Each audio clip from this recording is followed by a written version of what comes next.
No, dobrodošli v predavanju naravoslovno-tehniškega odseka Slovenske matice. Vidim, da med sebojno razdaljo ne bo problema.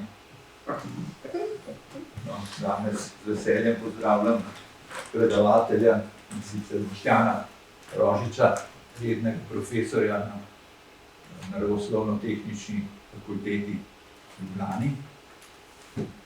Predava geološke predmete, kot so stratigrafija, regionalna geologija, je dober organizator tudi, poleg tega, da piše znanstvene članke, piše tudi poljudne članke, se ukvarja z organizacijo, ravno v zadnjem času je organiziral tradicionalno srečanje slovenskih geologov.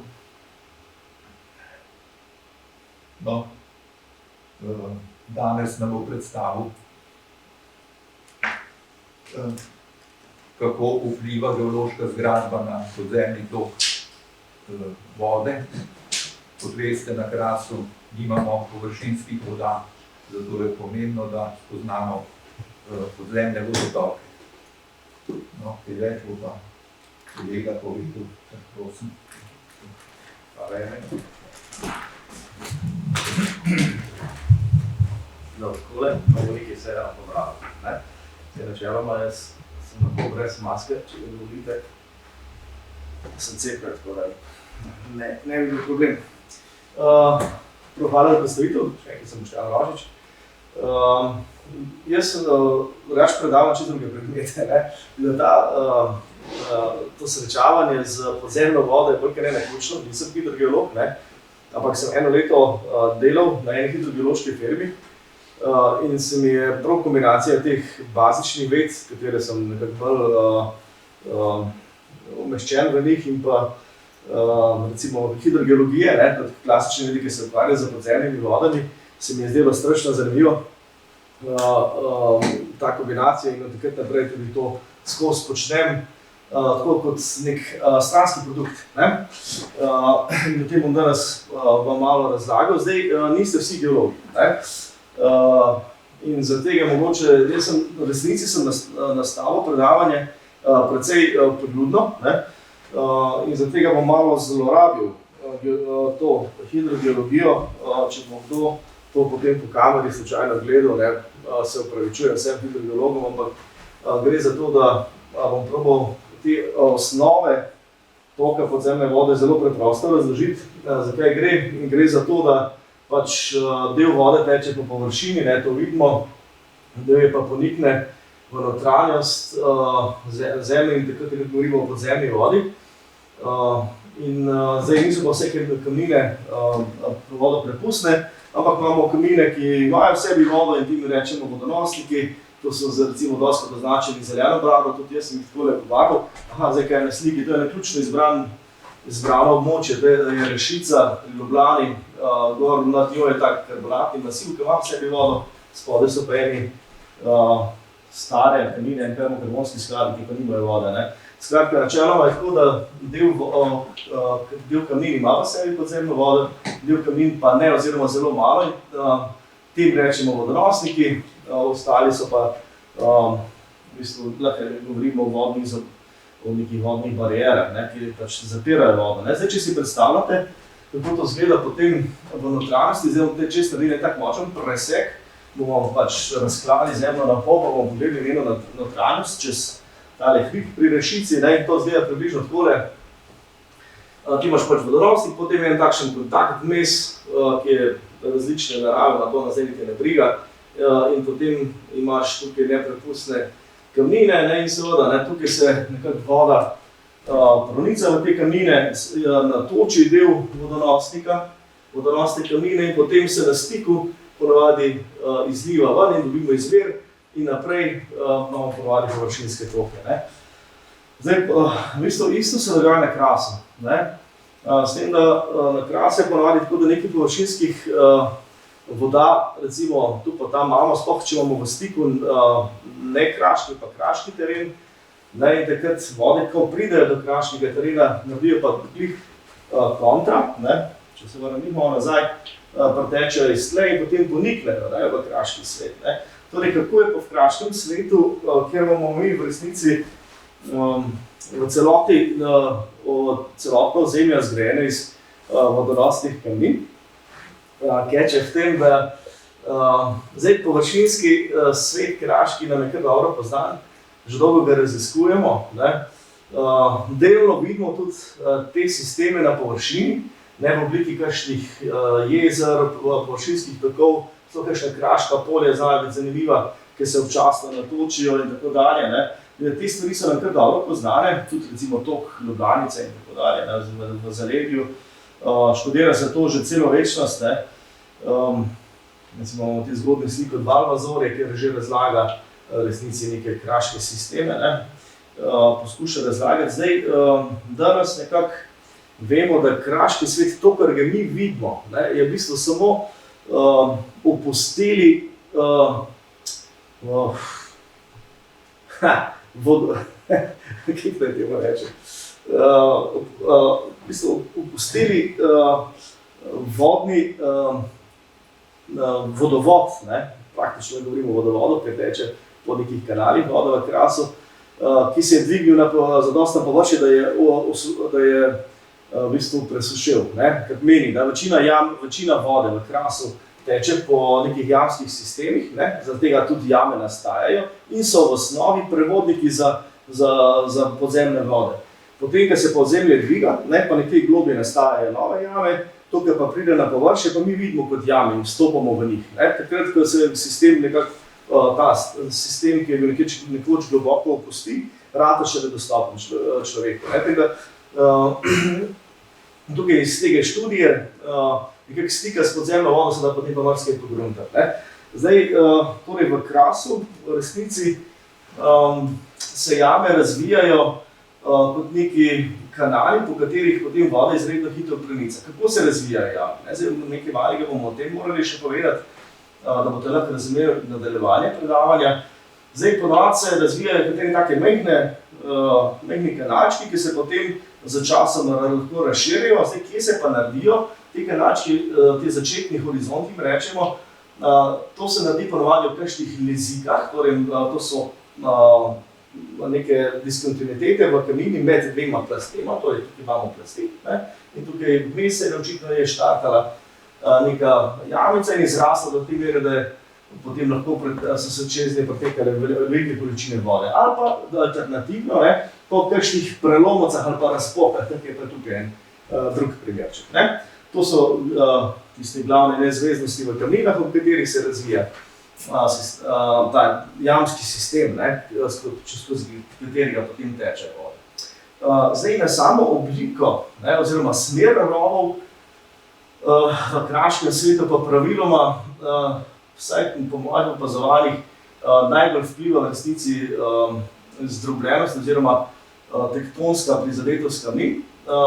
Imamo neke razpoke, to so te, zdaj geologi radi te razne razpoke in prelomnice in podobno rišemo z rdečimi črtami. Tu gor imamo tako eno geološko kartico, kar pomeni, da so geološki elementi nanizani na površino, na običajno topografsko karto. Imamo 2D zapis geologije, in vidimo, da imamo neke razne prelome, ki so v teh smerih, in v kontrasmerih, takole v drugih smerih. In če pogledamo spodaj, zeleno je pa narisana ena jama, ki se je danes tudi malo pogledali. In v bistvu vidimo, da tudi rovi v jamah v bistvu bolj ne sledijo istim smerem, ki jih opazujemo tudi potem bolj više na površju. Zdaj ta karta sama, te vse bivnice pa to so pridobljene z poverjene podatke iz površja. Zakaj gre? Gre za to, da pač te prelomi grejo v notranjost, to je pa tukaj zdaj narejena ta ista skica te kartice, kako to izgleda potem v notranjost, imamo neko razpoklinsko cono, recimo to je ta tukaj, takole, in potem iz površine gre v notranjost in tukaj v tem delu potem lahko voda najde svoje poti najlažje, ker je kamnina že v štartu precej razpokana in se tvorijo potem janski rovi vzdolž teh torej nezvezdnosti v kamninah. Zdaj, ni to nekaj, kar bi jaz pogruntal. Mogoče pionirja, pa ne bi rad koga spustil, ampak to je tisto, kar jaz poznam kot biolog. pionirja tukaj sta bila pri nas, ne, dva profesorja moja. To je bil profesor Šušteršič, ki je bil v osnovi krasoslovec, in pa profesor Čar, ki je bil kartirajoči geolog oziroma strukturni geolog in pa sedimentolog. In ona dva sta skupaj nekaj časa delala in sta prišla do ene dosti pomembne ugotovitve. In sicer, da v kraškem svetu, ker se kamnine v celoti prepustne, da odločilno vlogo igrajo prelomi. Ne? In ne vsi prelomi, ampak tisti, ki so malenkost močnejši. In taki prelomi potem tvorijo neko oviro vode v kraškem svetu. Ne? Ona dva sta to pomenovala zaporni prelomi, oziroma po angleško deflector faults. Ne? Zdaj, ta slovenski izraz mogoče ni čist najboljši, zato ker človek, ko to sliši, direkt si predstavlja, da tak prelom popolnoma vstavlja vodo. Ne, ne vstavlja, ampak je predvsem ovira njeno pot, kar boste videli malo kasneje. Kaj je glavna značilnost teh tako imenovanih zapornih prelomov je, da v veliki meri tvorijo bariero, pa vzdolž celotne ploskve, in pa ponavadi nad njimi oziroma na njihovem območju se na površini dostikrat tvorijo velike odornice in potem se jih da tudi na površini relativno hitro že zaznati. Zdaj, glavni catch, glavna po slovensko, glavni catch je v tem, da se prelomi vedno lateralno spreminjajo. Nikoli niso povsem enaki, zato ker se pač imaš glavno prelomno cono, od katere se malo odvijajo kakšne manjše prelomnice, prezamejo del premikanja ob njih in tako dalje. In zato se lateralno same prelomna cona malenkost spreminja in posledično se spreminja tudi lastnost, torej hidrogeološka značilnost tega preloma. In to je mišljeno tako v horizontalni smeri, kot tudi v vertikalni smeri. Tukaj je torej presek na površju, pa v notranjost. In zdaj znotraj prelomne cone mi nekako razločujemo različne tipe deformacij. Kamnin imaš lahko zdrobljeno cono, to je recimo tukaj na slikci, potem imaš porušeno cono ali pa razpoklinsko cono. In zdaj, če imaš ti zdrobljeno cono, ta je praviloma izredno močna bariera. Tukaj voda zelo težko pride čez in dejansko tak prelom tukaj lokalno deluje popolnoma kot zapora. Nekje lateralno se pa ta narav preloma toliko spremeni, da pa lahko prevladuje predvsem recimo razpoklinska cona, pa ima delno še tako malo porušeno cono. No, tukaj pa prelom lahko postane potem nekje vzdolž njega malo prepusten in na teh delih se potem podzemna voda trudi priti čez samo bariero. Tukaj je en tak lep primer. Imamo unico, ki ponika v Postojnsko jamo, oziroma na območje Postojnske jame, in je ta sistem dostopen in se ga da lepo videti. Tle so ti glavni požiralniki unice in takoj vzdolž hriba se pojavljajo take močne prelomne cone, ki so delno zdrobljene, deloma razpoklinske. In tukaj recimo vidimo takoj, kako se voda nekako ponikne, ko priteče do takega preloma, se odklanja in potem teče vzdolž preloma, dokler nekje ga neuspešno prečka in potem gre pa naprej v smeri nekega regionalnega gradienta. Zdaj, kaj se dogaja v teh prelomih? Načeloma je tako, da tam, kjer voda prebija tak prelom, se tvorijo majhni kanali, ampak ker je to zdrobljena cona, to je zdaj vertikalni prerez, gre recimo nekje takole noter v notranjosti, tukaj nekje mali rov se tvori in ko voda naredi mali rov, se sproti, zato ker je to zdrobljena cona, se sproti sipa material v rov in ga maši na ta način, ga sproti zamašuje. In posledično imamo mi ves čas na teh območjih, kjer voda preteka skozi same prelome, imamo nekako se voda, torej taki prelomi delujejo kot neki zadrževalnik. Jaz sem tudi predlagal profesor Čarju, ki je objavil zadnjo objavo o tem, to je bilo 3 leta nazaj, da bi preimenovala z profesor Šuštešičem te prelome v zadrževalne prelome ali pa zapornične prelome. Zdaj, ker dejansko funkcionirajo kot neki podzemni zadrževalniki in ne povsem kot zapore, pa potem nekako vztrajajo na starem terminu. Okay. Dobro. Glavnem, to je osnovna stvar. Tukaj noter, takole. In zdaj, seveda, ker se tak rov sproti zasipuje, potem ves čas prelom vztraja v tej svoji zadrževalni vlogi, hkrati imamo pa tisti drug efekt, da se na material ruši navzdol in prej se na tem delu lahko tvorijo potem velike odornice, kot je tukaj primer globoščaka. Okay, to je zdaj teorija. Kako priti do rezultatov? Zdaj, glavni metoda, ki jo recimo jaz uporabljam, je geološko kartiranje. In sicer, zdaj to metodo je razvil profesor Čar in nas je enih par priučil k temu.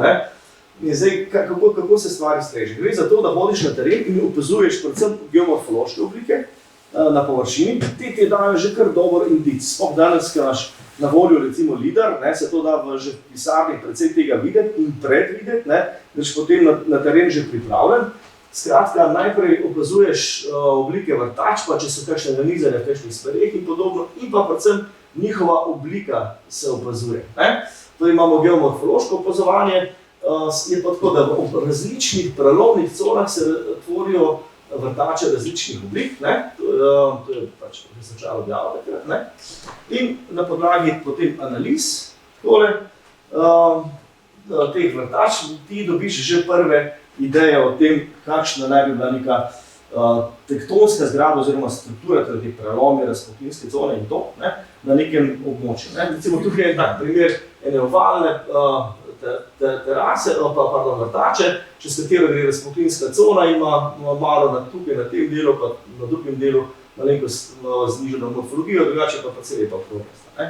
Za drug ekstremen primer je pa ob enem močnem prelomu, imaš pa recimo vzdorno vrtačo, ki je nastala v enem zapornem prelomu in tukaj je ena ploskva, na drug koncu pa okrogle oblike. Torej, če gledamo strani to ploskvo, to se točno vidi tukaj noter, je nekaj strašno razpokano v vertikalni smeri, preostane vrtače je pa tak polkrožen, dobiš takšno obliko, to je horizontalni presek pa vertikalni presek. Te so pa tipične, ki se pojavljajo v raznih prelomcih. Potem naslednja stvar, ki še zadnja je pa, da meriš vse smeri, seveda, v katero smer potem te razpoke potekajo in ko ti dobiš zadosti podatkov, prehodiš se tiste vrtače, narediš zapiske, se potem začnejo te glavne linije, prelomne in tako med sabo povezovati. In kar naenkrat se ti potem zriše ena taka lepa geološka karta, ki smo imeli že prej par primerov, ki sem jih pač predstavil.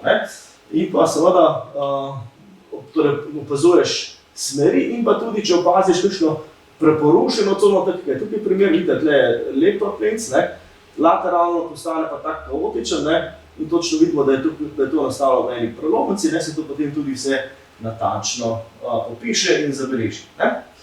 In končni produkt takega kartiranja je ena taka strukturno-geološka karta, ki deluje mogoče za malenkost kaotično, ampak potem se pa počasi pokaže, da niso vse strukture, torej vsi prelomi pa vse razpoke enako pomembni, ampak da eni prelomi izstopajo ven. In to so te zadrževalni oziroma zaporni prelomi. Torej imamo podatke iz površine in pa imamo, zdaj v idealnem primeru imamo pa tudi spodaj jamski sistem in imamo tudi podatke recimo iz same jame, ki je pod samim površjem, potem se da to idealno kombinirati, sem takšni primeri so pri nas redki. Takole, to je teorija, zdaj imamo pa reči na konkretne primere.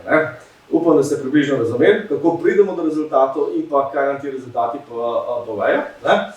In zdaj prvi primer je v bistvu najdaljša jama na Krasu. to je kačna jama pri Divači. In sicer je znana po tem svojem skoraj 200-metrskem hodnem breznu in pa potem v notranjosti ima en tak izredno dolg razplet rovov, ki so dolgi prek 15 km in imamo približno takšno, to je kačna jama Tloris, ne. To je že prej sem jo uporabil za nalašč, če se ponavljajo malo slike, ne. Vidimo, da se v tej smeri pojavljajo rovi in pa v prečni smeri, skratka. In pa kar je značilno za njo, no to je tisto, kar je še povedati, je pa to, da pač v kačni jami dobimo nadaljevanje toka reke.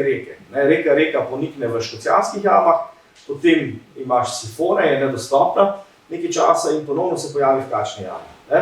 Potem spet ponikne tukaj čez, počasi izgine in je dobiš v enem breznu, jaz se ga ne spomnim imena, in potem naprej, naslednjič pa v Timavu, ne, torej na Tržaškem.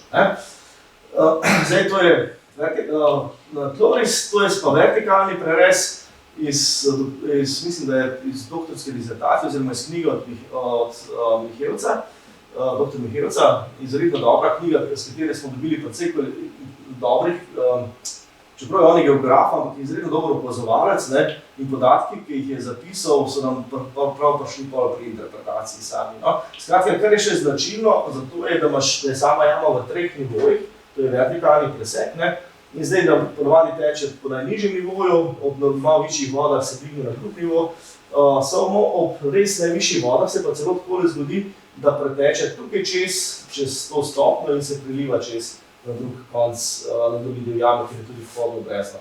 Zdaj tukaj je ta rdeča črta, boste videli, ta rdeča črta je ta zaporni prelom.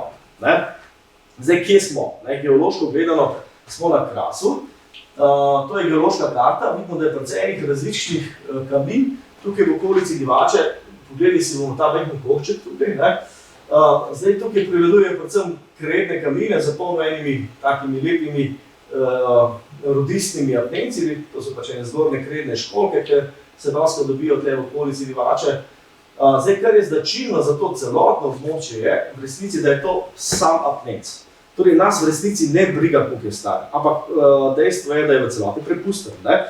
In zdaj, kaj imamo na te, nemo reči, ni glih osnovna geološka karta, ampak manj natančna geološka karta, ne?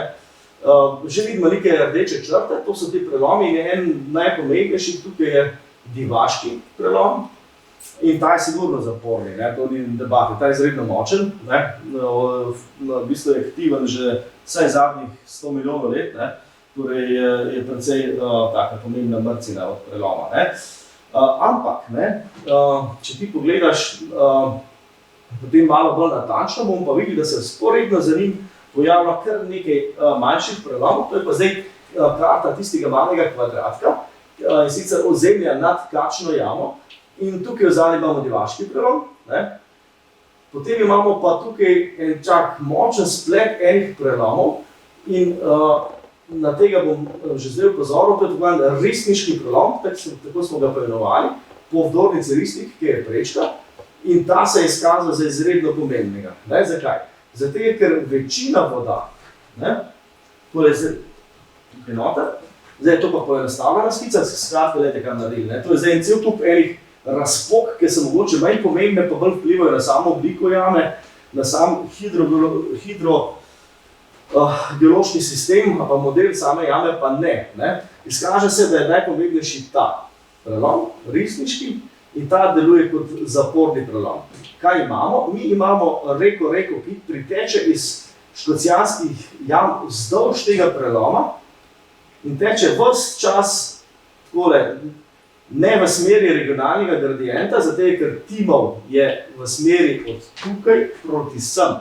Ne? Torej, reka bi morala nekako teči v tej smeri, pa ne, ampak dajmo reči, da opleta, ne, vzdolž tega preloma in se trudi priti čez. Ne? Zdaj, če so normalne vode, ne, potem večina reke teče tukaj, po teh rovih in potem tukaj v tako imenem ozkem oziroma peščenem rovu, potem počasi prenica čez na drugo stran preloma. Zanimivo, tukaj v tem delu imaš od spodaj kamninski podor, kar pomeni, da se, kot sem že prej menil, strop neprestano ruši in zapira jamski rov. Enako imaš tudi tukaj. Torej, v tem delu, kjer rov prečka ta prelom, imaš polno enega drobenja. Tudi en tak podor. In v tem delu. Skratka, ta risniški prelom dejansko funkcionira kot zapornik. Zdaj, kaj je ta? Tukaj se reče kalvarija. To je tisti del, če se vrnemo nazaj na presek, je ta del, ki je najvišji v tem rovu. Torej, tukaj samo takrat, ko so res najvišje vode, nekako uspe vode čez zlez. Drugače pa se spodaj prebija nekje čez same prelome. To je ta stvar. Dan, ko se pa recimo sama reka dvigne, ko imaš kakšne poplave, takrat pa voda teče takole po teh vseh rovih in nadaljuje svojo pot, ker ne uspe prečkati tega preloma, nadaljuje vzdolž jame naprej in nosi material po teh rovih še naprej proti severnemu zahodu in verjetno na večjih mestih tukaj gor potem nekako prečka. Značilno je, da krat, ko se natoči kačna jama, je vedno na tej strani bistveno več vode, kot pa na tej strani. To so pač hidrološki podatki. Nekaj pomeni, da imaš ti glavni dotok nekje tukaj, na tej strani preloma, tukaj se voda natoči, potem se pa počasi spušča gladina na drugi strani, je pa ta dvig bistveno manjši. Torej, definitivno to je en tak lep primer zapornega priloma, oziroma zadrževalnega, jaz se rečem zadrževalni, pa ne bo zapornega priloma pa nas. Torej, imamo to shemo, zdaj še enkrat, kako te stvari pretekajo.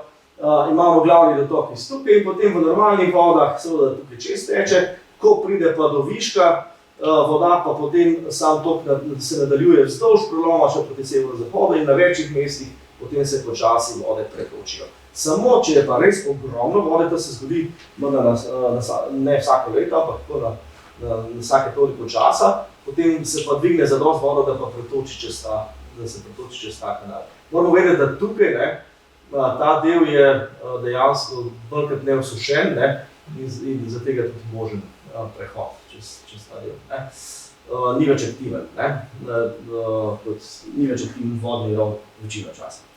Dobro, zdaj, to je recimo en tak primer kačne jame. Zdaj, kako se pa to razširja še naprej, ne bomo šli predaleč, ampak nekako te prelomi in verjetno gre gor vse do Sežane. Mogoče še bolj zanimiva stvar, ki je pa tukaj kar kliče potem, da je bilo treba še kaj raziskati, je pa tukaj dol v smeri vzdolž prelomov proti jugovzhodu, ker prideš pa točno do Škocjanskih jam. Tukaj na tem delu. Zdaj, v Škocjanskih jamah je bilo že precej narejenega, in sicer je dr. Šebela to raziskovala iz Krasoslovnega inštituta in v bistvu, večina podatkov tukaj je iz same jame, iz notranjosti jame.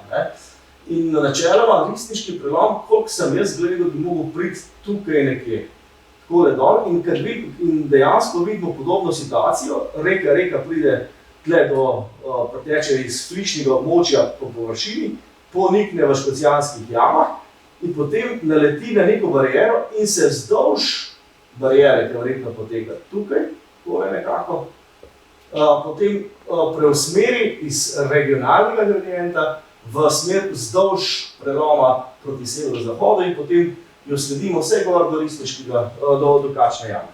In potem počasi na različnih mestih se uspe pretočiti na drugo stran tega preloma in gre proti Krasi, proti izviru Trinove. Tako.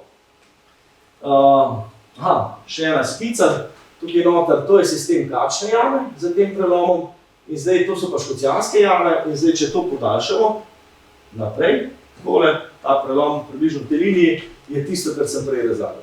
Zdaj pride potem pa takole vmes, vzdolž preloma opleta in počasi se preceja na drugo stran tega zapornega preloma. In verjetno se to ne zgodi samo tukaj, ni to edini prelom, ampak tukaj je bilo fajn delati, Zato, ker smo imeli tudi podatke iz same jame. Ne? Ker drugače, če nimaš globinskih podatkov, nisi prevzir. Zdaj vode verjetno se dogaja takole, da je čez, pa se pretoči in takih prelomov je verjetno še več. Ne? Jaz sem tukaj narisal samo 2-3 hipotetična in sicer zakaj? Zato, ker se tukaj pojavljajo spet močne vdornice v tem delu. Ne? In bi znalo biti, da gre v tej smeri še kakšni podobni prelomi. Ok, dosti krasa. Torej bomo ga zapustili in bomo šli v visokogorski svet, torej primer številka 2. Ta je izredno zanimiv, zato ker se dogaja v Visokogorju in sicer v dolini Triglavskih jezer. To je dolina, tukaj je spodaj, to je dvojno jezero, tukaj je jezero v Letvicah in tako dalje, tukaj so prehodavci, imamo za orientacijo. In zdaj vzdolž te doline smo s kolegom, ki je on delal tukaj doktorsko dizertacijo, novimi 10 leti naredila biološko karto in pogruntala eno zanimivo reč o dolini. In sicer, še malo biologije, čisto preproste. Tukaj imamo en takšen nariv, ki smo reče Slatenska tektonska krpa, to je vsa ta masiv Triglava in pa tukaj tudi Zelnaric, ta je iz bolj dolomitov narejen, potem preostanek Julijskih Alp je pa iz ene take strašne globote apnencev, torej lahko pričakujemo sam kras. Kamorkoli greš v Julice praktično, česa drugega kot krasa ni za pričakovati.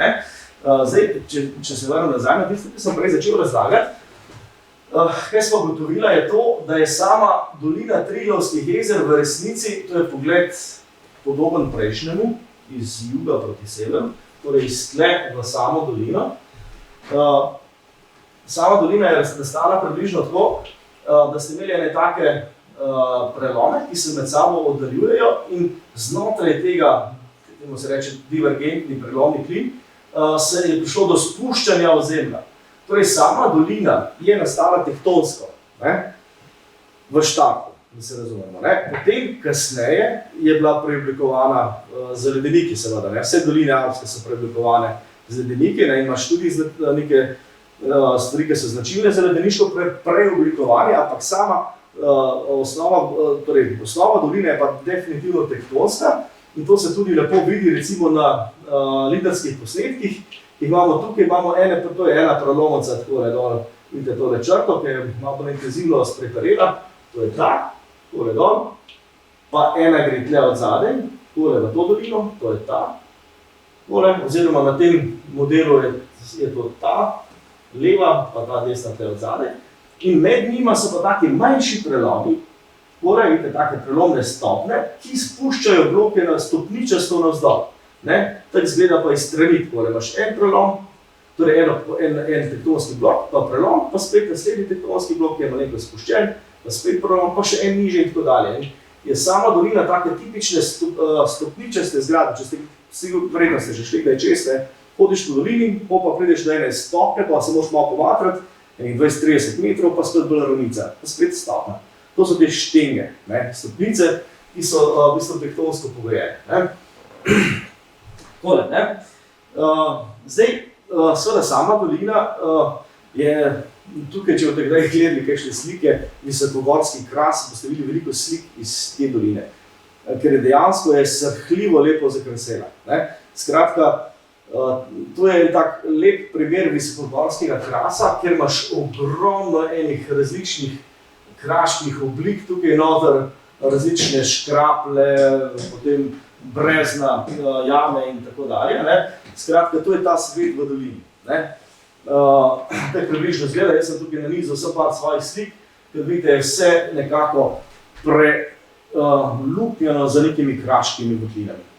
In ta svet tukaj gor je rešeto, je sito, tukaj noter ne moreš staviti vode. To je tako, kot če bi probal na situ staviti vodo, ne gre.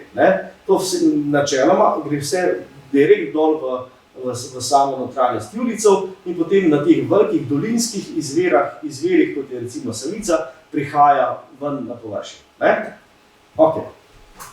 Zdaj pa, seveda, mi imamo tukaj dolino Triglavskih jezer, Torej, nekaj vode pa je na površju. In v osnovi je približno takole.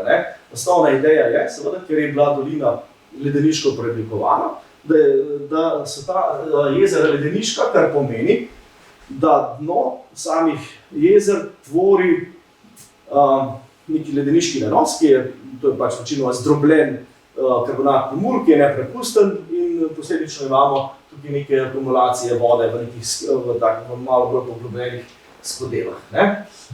Ok, to bi se štimalo, mislim, za večino jezer mogoče celo velja, ne pa za vse. Zdaj, ta ledeniški nastanek jezer ima eno oziroma dve napaki, taka interpretacija. Recimo, če pogledamo samo jezero v Ledvicah, vidimo, da je del jezera dejansko sloni na nekem ledeniškem nanosu, torej na nekem tilitu, oziroma morenskem nasipu, recimo.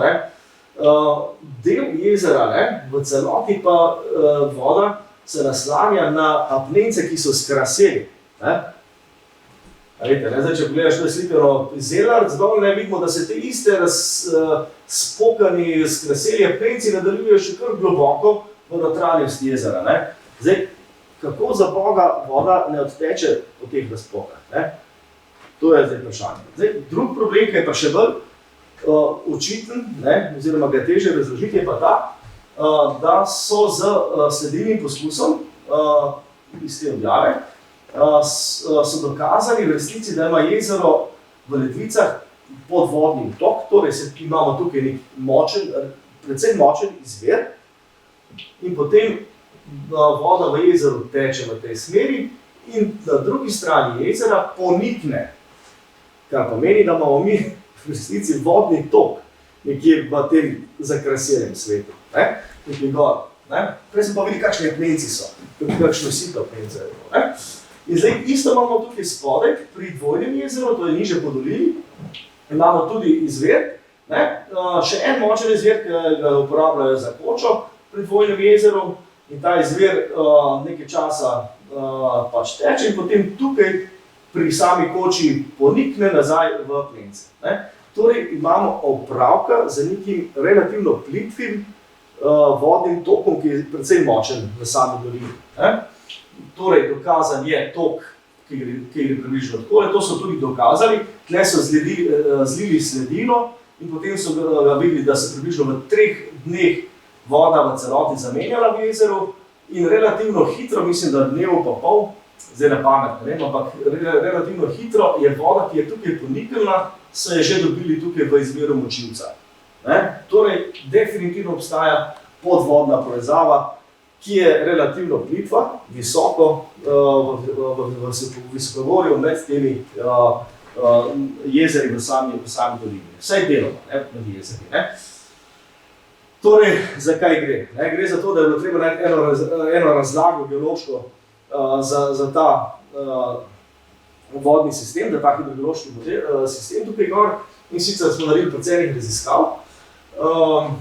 To so pač bazične geološke raziskave, bilo dosti hidrologije, biostratigrafije, predvsem geološko kartiranje okolice jezera v Ledvicah je bilo pomembno tukaj noter, pa malo smo še dopolnili karto, ki smo je predhodno z Andrejem naredila in pa naredili smo tudi hidrogeološke izračune in zdaj ključno izhodišče tega modela je, da je po dolino imamo nek kraški vodonosnik z visečo podzemno vodo, kar pomeni, da je viseča podzemna voda, pomeni, da imaš ti vodo, ki je na nekem nivoju, v hribu spodaj pod njo je pa kras. In se zaradi neke horizontalne bariere ne pretoči v spodnji glavni vodonosnik. To je, temu se reče, pač potem podzemna, torej viseča podzemna voda, recimo. In ta vodonosnik obstaja nad tem glavnim kraškim vodonosnikom Julijskih Alp, ki potem napaja vse dolinske izvire. In zdaj, kaj smo ugotovili? Malo smo še pogledali kamne, pomeni smo, da smo naredili sedimentološke analize, in nad jezerom Ledvicah, takole smo dobili ene zaporedja, ki so sicer skoraj sami apnenci, ampak znotraj teh apnencov, takole po plasteh, tle noter, se pa pojavljajo plasti gline. To glino so prvi opazili Celarc, žal pokojni, nedavno pa Uroš Herlec, to sta ena dva geologa, na severni strani Kanjavca. In sta jih omenila in potem smo šli s tem informacijo, smo šli pa tukaj preveriti in smo dejansko jih tukaj dobili. In to ni samo ena plast gline, ampak je vsaj 4 so. To smo ugotovili v Kaminskem zaporedju, da so take 4 plasti gline.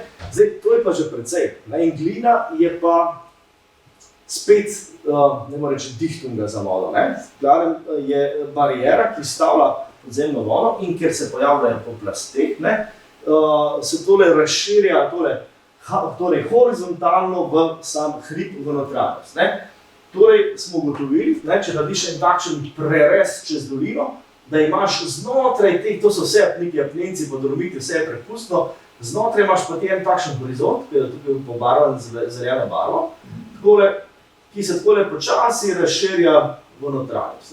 Torej, preprečuje vodi, da bi pronicala v glavni vodonosnik Julijskih Alp. Torej, pod dolino imamo te plasti gline. Kaj pa lateralno? Torej, če bi imeli samo takšno situacijo, potem bi voda načeloma tukaj ponikala in potem tekla v tej smeri v neskončnost, nekje je prišla potem v dolino. Ampak, če pogledamo pa naprej, tukaj v ta del doline, se pojavi pa še en izredno močen prelom. To je geološka karta, kjer se to glino da tudi sledi. Tisto sliko prej je bila tukaj, pa smo jo pa na več mestih naprej še dobili in definitivno je zvezdna. To je kar pomembno. Zdaj, na drug konc tukaj noter imamo pa mi en močen prelom, to zdaj mogoče, če niste geologi, je težko prepoznati, ampak to so neke prelomne cone tega preloma. To je ta tle odzadaj, na tem modelu, ki ga že poznate, je pa v glavnem z tej strani pa močna prelomna cona, ki tvori, in tukaj pa ta prelom dejansko funkcionira v celoti kot zapora. Torej je popolni zaporni prelom. Zakaj? Zato, ker prihajajo v stik tudi dolomiti. To so sicer kamine, ki tudi vsaj delno zakrasujejo, ampak ko jih pa ti enkrat zdrobiš ob prelomovcah, potem tvorijo pa izredno močne bariere. Praviloma nič ne spuščajo čez in dejansko tukaj gor je ta del hriba dejansko v celoti dolomite in je verjetno v celoti prišlo do popolne zapore vzdolž tega močnega preloma. Ta je močen prelom.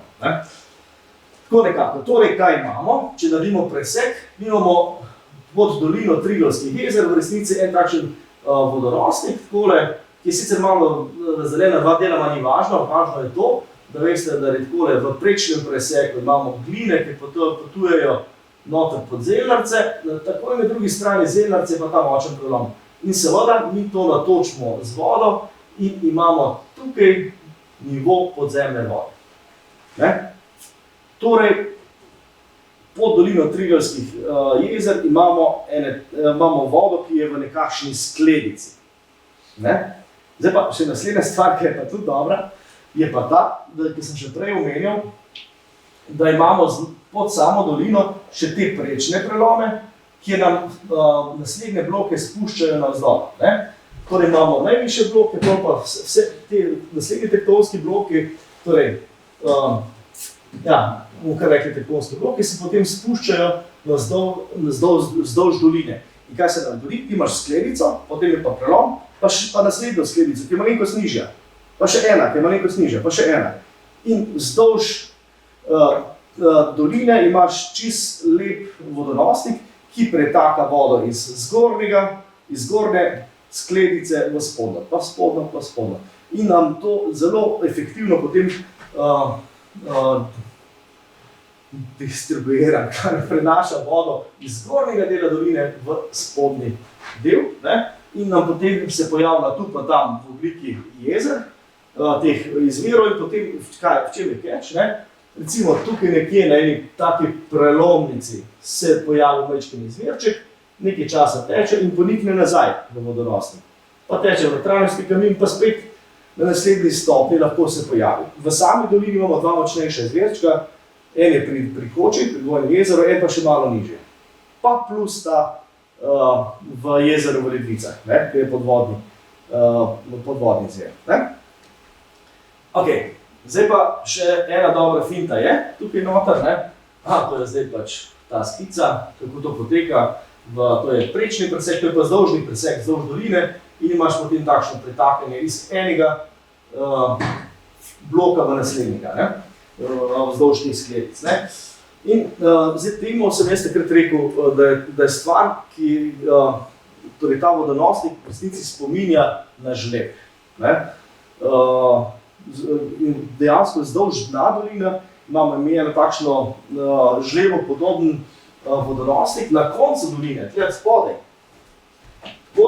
Tle nekje se pa potem te plasti z glinami prenehajo, to je tle, in imaš pa še zadnji izvirček in potem pa voda dejansko ponikne in izgine v notranjost. In jo dobiš naslednjič, ko jo vidiš, je pa v izviru Savice. Je pač ena od kapljic v tistem močnem izviru. Ker se pač iz celega tega dela Julicev se tam zbirajo vode in del vode je tudi potem iz tega vodonosnika. Dokazano spet z sledilnim poskusom, ki se ga pa prej naredili.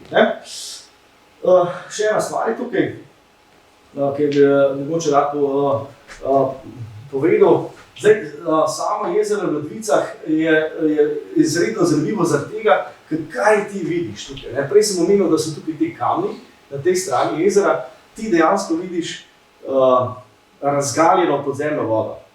To pomeni, da to, kar ti vidiš, je dejansko podzemna voda, ki tukaj v zaledju do tistih glinastih plasti, ki smo jih tukaj zadnji dobili, so vse te kamnine prepojene za to isto vodo na tem nivoju, kot je jezero. Zakaj gre? Zakaj je do tega prišlo? Ta čudovit žleb, ki sem ga prej razložil, ima eno napako.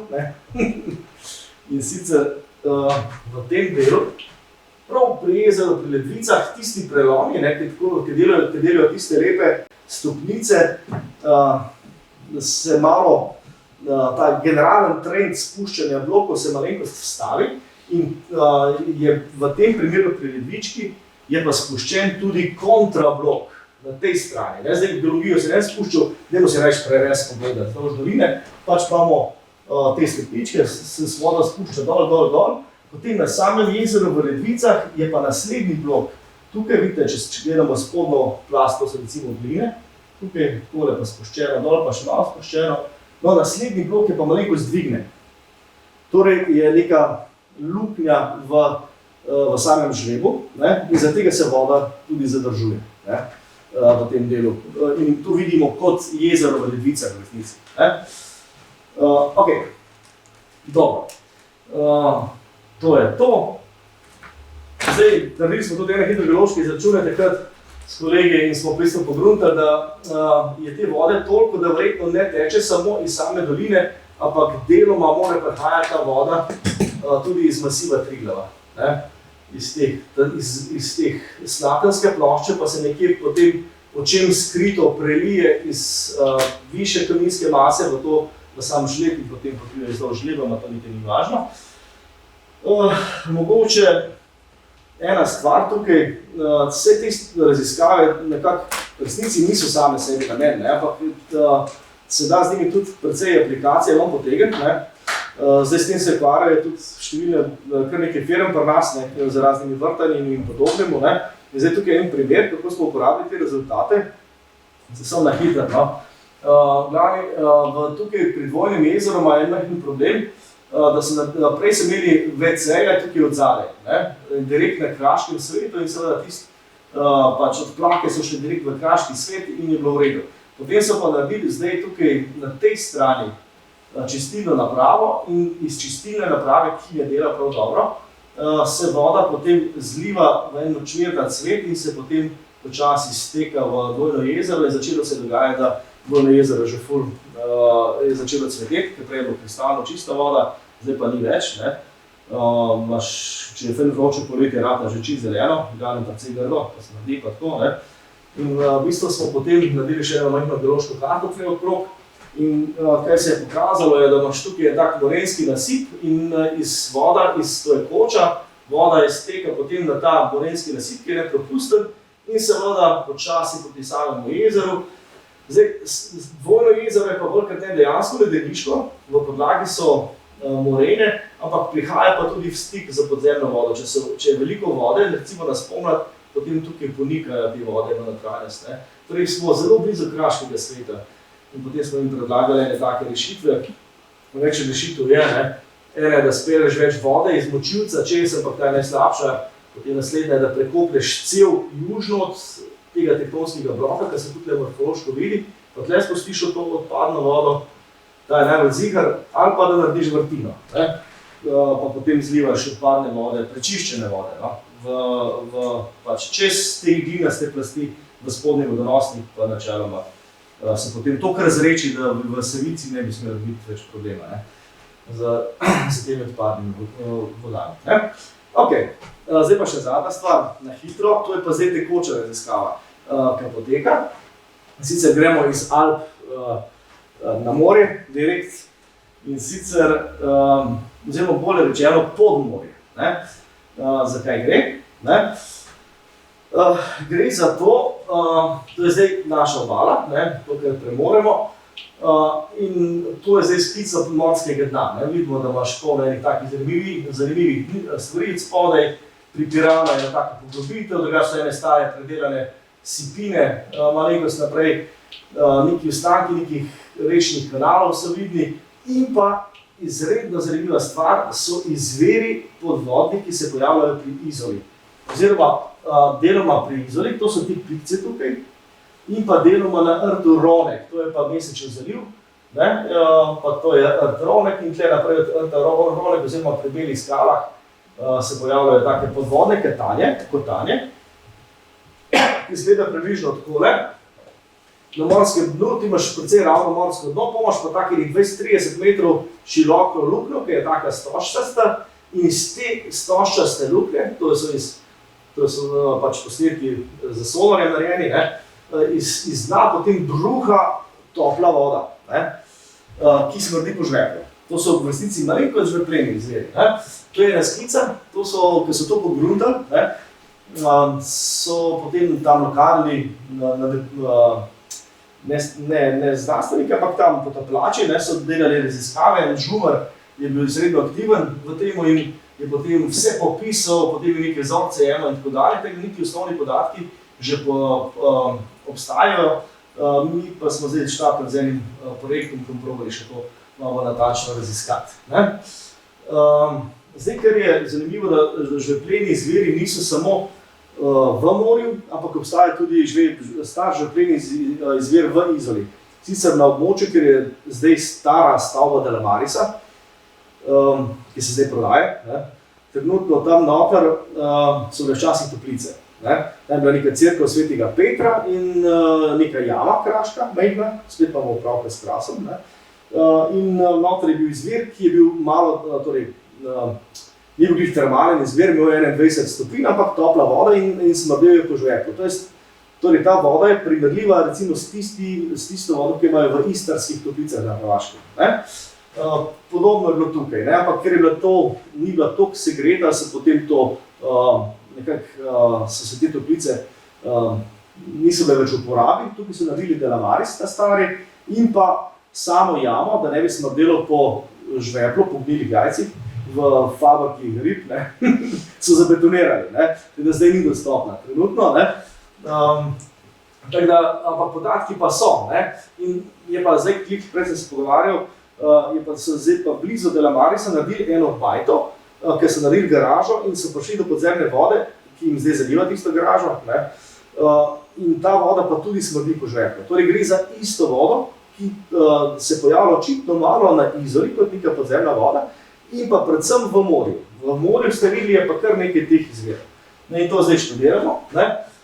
Skratka, kje so? To je Izola, to je Ronek, naprej od Izole v morju dobimo par teh kotanj, potem pri belih skalah, tukaj so približno bele skale, in pa naprej od rta Ronek.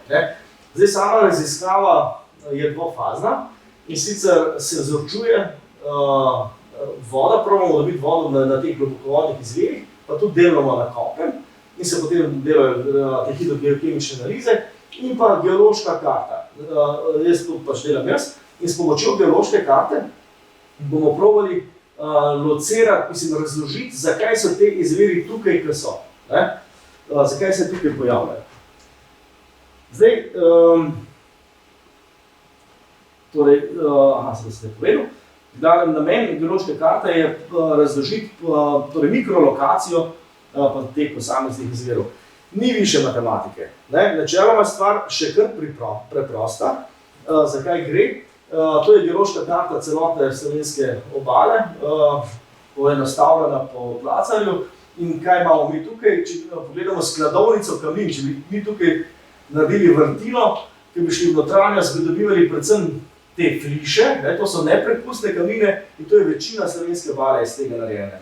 Vsi tisti klifi in podobno so iz teh peščenjakov pa lapor, torej iz flišnih kamnin, da se bolj neprepustne, potem prideš pa na stik in v notranjosti še globje dobiš pa apnence. In zdaj, znotraj teh apnencev na nekem nivoju se pojavljajo tudi premogi. To so te premogi, ki so jih kopali pri Vrenskem Britofu, pa v Sečovljah, ti isti so. In dobiš jih tudi globoko, nekje pod Izolo. In sigurno zdaj ta žveplo je povezano z izpiranjem teh nekih premogonosnih plasti. Torej prihaja nekje iz notranjosti. Zdaj v samem flišu imaš pa še par metrov debele horizonte apnencev, ki so tudi delno vodonosni, ampak te v resnici niso tako pomembni. So pa izredno uporabni za izdelavo dotačne geološke karte.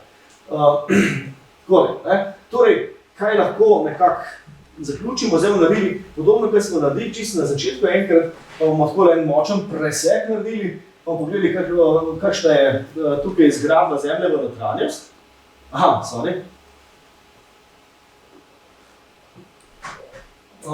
Kamne imam poslikane. Kaj malo kamnov geolog mora pokazati. Tukaj sem prej razlagal. Večina obale je iz fliša, potem imaš vmes take do 5 metrov debele plasti apnenca, to so te. In pa pri sami Izoli pa gledajo na površje v obliki antiklinale, kar pomeni, da so plasti takole osločene, pa iz notranjosti pogledajo na površje pa apnenci. Te, ki imajo v sebi vodo. To je zdaj pomembno. Zdaj pa potem pogledati ta presek dejansko. Tukaj gor je Kras, tukaj je dole Istra, torej Hrvaška Istra, Sečovlje približno in zdaj vse, kar je to z oranžno pobarvano, to je fliš. To je velikrat neprepustno, zeleno so pa pobarvane tiste kamnine, ki so pač vodo prepustne oziroma kraške. In zdaj, seveda, če pogledamo, kakšna je zgradba notranjosti zemlje, vidimo, da se te apnenci na Krasu globoko spustijo v nekih prelomovcah in potem se počasi dvigajo do Izole, kjer celo pogledajo malenkost na površje in potem se spet malenkost pogreznejo in prvič pogledajo na površje spet približno na meji za Hrvaško. Takole, torej ta voda, ki jo dobimo v teh izvirih, sigurno priteka ali iz Krasa ali pa iz Hrvaške Istre. Torej, imamo tako smer, da nekje tukaj ponikne, se nekako prebije čez te prelovence in preteče ven tukaj pri Izoli. To je ena opcija. Druga opcija je verjetno celo bolj verjetna, ker je pač manj tektonke vmes, ki bi stavljala vodo, je pa ta, da prihaja iz Hrvaške Istre in potem ponikne globoko, s to črno so te premogove plasti, narisene, nekje jih prebije in prihaja na površje. Prav tukaj pri Izoli imamo še en takšen majhen pošteven prelom, položen, ki je verjetno zelo pomembno vpliva na samo vodo. Torej, kaj lahko rečemo, sigurno prihajajo tukaj ven te vode, ki tle nekje ponikajo, tle ali pa tle grejo globoko v notranjost, se segrejejo, obogatijo žveplom ob premogovih plasteh in potem butajo tukaj pri sami Izoli nazaj. Takole. Zdaj, če si pogledamo to na tej karti, pa sem jaz to karto vzel, pa sem na hitro eno tako preprosto geološko karto zrisal, tukaj dobimo približno tako situacijo. To so zdaj spet Ronek pa Izola, to so pa te podmorski izviri nalizani in zdaj to je ta osnovna geološka karta. Tle imamo te izdanke apnencev pri Izoli, okrog je fliške, vse praktično neprepustno. In zdaj sama smer antiklinale, glede na osnovno geološko karto, je v tej smeri, takole se najbolj, kar pomeni, da se tudi stik apnenca iz kopnega, kjer je že lepo nakazan, nadaljuje nekako v tej smeri v notranjost v morje. Tukaj je sicer prikrit malo za nekimi morskimi sedimenti, ampak nič kaj dosti. Torej, zadost tok tega sedimenta tako malo, da ga komot prebijajo te vode, ki se pod pritiskom dvigajo. In isto na drugi strani. Imaš ta stik približno sporedno z smerjo antiklinale, se mora nadaljevati v notranjost v Tržaški zaliv. Okay. Torej, vode prihajajo iz tukaj. S kolegom smo bila pri eni vrtini prisotna, ker smo je tukaj vrtali, 200-metrska vrtina, ker smo prišli do teh življenjih voda tudi za vrtina. Torej, definitivno vir vode je iz teh apnencov in bruha pod pritiskom gor navzven. Zdaj, tukaj imamo očitno v podlagi apnence in te vode prihajajo proti površini in na nekem delu potem prebijajo to tanko plast mladih sedimentov, ki je na morskem dnu in se tvorijo tiste kotanje in ven bruha ta življenja voda. Problem je pa tle noter.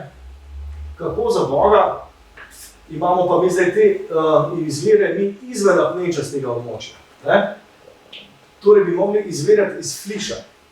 To pa nekako ne gre. Fliš praktično v sebi nima skoraj nič vode. Iz tistih 5-metrskih plasti ne gre za te, ker nimajo povezave z premogom. In zdaj, kar se trenutno dela, je geološka karta. To sem danes uspel zrisati. Je pač čist frišna. In zakaj gre? To imamo to antiklinalo, pa okrog se eni taki lapori, potem imaš pa fliše čez in v flišu se da pač slediti te malo debelejše plasti vzdolž nekako od Strunjana, od Svetega križa, kjer stojiš na njej, gor nad klifom, pa vse po celem amfiteatru, nad Izolo, pa naprej dol proti Kopru. Dve debelejši plasti sta, ki se jih da slediti. Zdaj nista to pomembni plasti za naše žmetlo, sta pa pomembni zato, ker se da na podlagi njih narediti izredno natančno geološko karto, s katero bomo mi zdaj pogrutali, kaj s temi izviri. Zdaj, prva stvar, ki je tukaj ta narivenca, ki je že predhodno poznala, nekako. In to je, zakaj gre, to je Svet križ, zadaj je Svet križ. In mi imamo eno plast, to je ta plast, gor je fotografija, pa je približna rekonstrukcija, pa čista rekonstrukcija od spodaj, gre za isto stvar. Ta plast apnenca gre takole nad klifom, potem je pa tukaj pretrgana, pa dvignjena na vrh klifa. Recimo, pa tle je recimo videti, takole se ta plast tukaj se dviga, takole tle vzadej, pa je pa z enim prelomom pretrgana in dvignjena čist gor do vrha. Torej temu rečemo mi nariv, oziroma narivni prelom, geologi. In zdaj, ker je zanimivo, ta narivni prelom se nekako razteza od tukaj, ponikne v morje in potem pod morjem se nadaljuje naprej, nekako v tej smeri, to je ta prelom, in mora iti približno v tej smeri in vidimo, da nekako omejuje te tople izvire, oziroma žvepljene izvire na zahod. Sigurno je njihovo pojavljanje nekako vezano oziroma omejeno proti zahodu z to narivnico. Torej vpliva na njihovo pojavljanje. To je prva ugotovitev, ki je nekako kar sama po sebi omevna. Zdaj, naslednja stvar, ki je pa izredno pomembna tukaj, ki se mi zaenkrat uspeli ugotoviti, je pa to, da imaš ti med Izolo, to je tukaj na sliki, in pa med Rtom Ronek, plasti, ki lepo tonejo v morje, so potem nekaj časa potujejo pod morjem in se potem proti Izoli dvigajo nazaj. Torej, to je zdaj skica, še enkrat, tle gore mogoče jih ne malo videti, pa tudi če ne vidite, tle pobarvan, pa je lepše videti pomembne plasti. Skratka, recimo imaš to modro plast, ki je ful značilna, ki se takole počasi iz klifa pri Ronku spusti v morje, potem se pa nekje potuje v notranjosti zemlje in se spet pojavi tukaj in se dviga nazaj gor in se da potem slediti ves čas tukaj gor po amfiteatru Izole. Torej, mi nekako lahko pričakujemo, da pomembna stvar tukaj je pa še ta, da imaš ti pri izoli pa apnence, iz katerih ven tečejo te žvepleni izviri. Torej, če imaš ti tukaj apnence, pa grejo te plasti takole dol, pa se vrnejo nazaj gor, lahko pričakujemo, da bomo mi te iste apnence mogoče nekje pod morjem, pod sedimenti tudi tukaj naprej odronkali. Torej, glavna trenutna ugotovitev je ta, da te apnenci ne izdajajo samo tukaj, ampak se verjetno morajo po neki preprosti logiki pojavljati tudi tukaj. Zakaj? Jaz vem zakaj, pa ne bom povedal. Ker je to del raziskave, pa bom reč počakal na kakšno bolj resno geološko srečanje, da predstavim to. Ker če samo v tem, da ta preprosta antiklinala, za katero smo do zdaj pač nekako mislili, da tukaj obstaja, ni tukaj tako preprosta. Oziroma ni takšna, kot smo mislili, da je. Torej, tisto lahko zbrišemo in iz tega razven bomo pa potem počasi vam lahko razložili, zakaj se pa pojavljajo te izviri tudi tukaj. Potem, ko bom gasali kamera, bom pa povedal.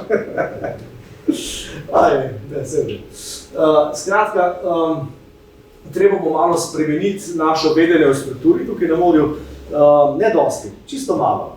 In se v bistvu potem za enim takim preprosto mahinacijo razloži tudi potem te izvire na tem delu izve. To je to. Zdaj, jaz bi tukaj zaključil. Kamorkoli greš, ali greš gledati podvodne izvire, ali greš na Kras ali pa Vijolice, v resnici, če češ zares dobro razložiti nek podzemni tok neke vode, moraš po mojih izkušnjah, v resnici najprej narediti zares dobro geološko karto in potem se začnejo pa stvari med sabo povezovati in se jih da potem tudi razložiti pa celotno hidrogeologijo, ki se dogaja v ozadju, torej kot nek posledica geološke zgradbe. To je to, kar sem hotel danes povedati. Hvala lepa za poroznost in se mogoče še vidim.